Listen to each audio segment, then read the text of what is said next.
Shalom Bracha, que Hachem vous protège, vous donne la santé et la joie. Aujourd'hui, je voudrais vous raconter une petite histoire qui est très belle.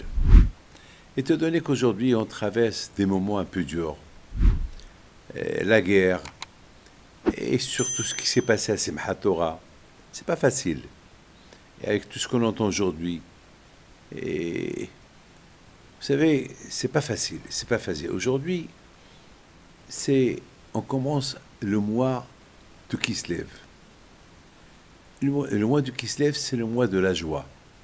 C'est le mois des miracles. C'est Hanouka, le miracle qu'il y a eu entre les Hashmonaïm, une petite armée qu'elle a mené un combat contre la grande armée de Grecs et qu'ils ont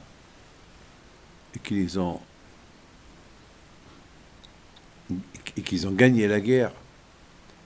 Donc, et le miracle qu'il y a eu dans le Beth Amikdash, que la menorah elle est restée pendant 8 jours allumée, alors qu'il y avait, rien que pour un jour, il y avait un miracle. Ça veut dire que ça a donné l'espoir. Vous savez c'est quoi la lumière? La lumière, c'est l'espoir. Vous savez, l'espoir, c'est important. Vous savez,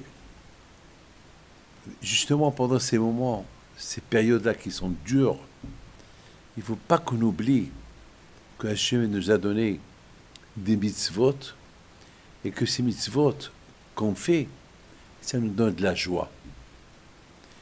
On n'a jamais vu quelqu'un qui a fait une mitzvah et qui l'a regretté après. Par contre, quelqu'un qui a fait une abera, il la regrette toujours. Quelqu'un qui, au lieu qu'il vole, il ne vole pas, il est heureux qu'il n'a pas volé. Quelqu'un qui doit faire du mal à quelqu'un, il ne l'a pas fait, il est heureux qu'il ne l'a pas fait. Mais on ne voit pas quelqu'un qui est heureux parce qu'il a volé, il est heureux parce qu'il a fait du mal à quelqu'un. Il y a toujours sa conscience, elle n'est pas bonne. Mes amis, Akadosh Baruch Hu nous a donné des mitzvot à les faire. Et les faire avec joie, parce que c'est Hachem qui nous les a donnés.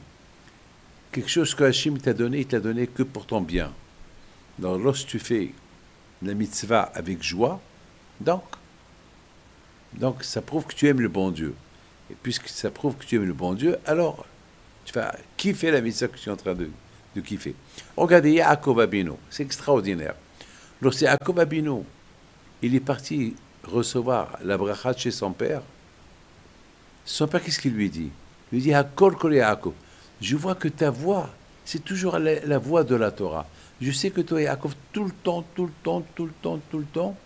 dans n'importe quelle difficulté que tu es, dans n'importe quelle circonstance que tu peux être, tu es toujours dans la Torah, dans la joie. Quelqu'un qui étudie la Torah, il est heureux, il est content. Donc ça veut dire que Yaakov, même avec tous les problèmes qu'il a eus, toujours été un homme heureux. Alors une fois, il y a un grand écrivain, Elie Wiesel. Il était très connu, il a traversé la Shoah, et je l'ai connu, c'était un monsieur très bien, je l'ai connu, beaucoup de fois il est venu me voir, et j'ai lu une histoire sur lui, qu'une fois, il a fait une conférence, il parle beaucoup de la Shoah, il parle beaucoup de la vie, la vie qu'il a vécue à la Shoah. Une fois, après une conférence, il y a une femme qui lui dit, professeur, est-ce que vous avez connu mon père? Parce que, d'après ce que j'entends, vous étiez ensemble dans ce camp de concentration. Bon, bien sûr, vous étiez jeune, mon père aussi était jeune, mais est-ce que vous l'avez connu, vous l'avez vu? Il lui dit, comment il s'appelle? Alors, elle lui dit le nom. Et dès que Elie Wiesel, il entend le nom, il lui dit, oh, c'est grâce à lui que je suis vivant. C'est grâce à lui, je lui dois ma vie. Ah, maintenant, tout le monde, il voulait savoir. Ah, voilà, maintenant, il y a quelque chose que maintenant tout le monde a découvert et en plus il dit c'est grâce à lui que... Alors, tout le monde lui a posé la question, comment il vous a sauvé la vie? Il leur a dit, lorsque j'étais au camp de concentration, il y avait ce monsieur-là, toujours il chantait. Alors, elle dit à sa fille, c'est vrai ou pas? Tu savais que ton père il chantait? Oui. Alors, toujours, ton père, il chantait des chants heureux, des chants. Dès qu'on l'entendait, on était heureux de l'entendre. Alors, je suis parti lui demander. Je lui dis, mais comment? On est en camp de concentration, on voit des morts tout le temps. Comment tu es content? Il a dit, écoutez, mon fils, tu es jeune, moi je suis un peu vieux, mais sache que les Allemands, ils veulent nous casser. Ils nous ont enlevé l'envie de vivre. Ils veulent nous casser par la tristesse. Les seuls moyens pour les combattre, c'est de rester heureux. Hé, quel est ton nom? Je m'appelle Élie. Élie, tu veux vivre? Sois heureux. Sois heureux. Invente la joie. Chante. Parce que si tu tombes dans le piège du désespoir, c'est fini pour toi. Mes amis, avec tout ce qu'on entend aujourd'hui, alors, on a compris. La seule chose qui peut nous donner la joie, c'est de faire les mitzvot.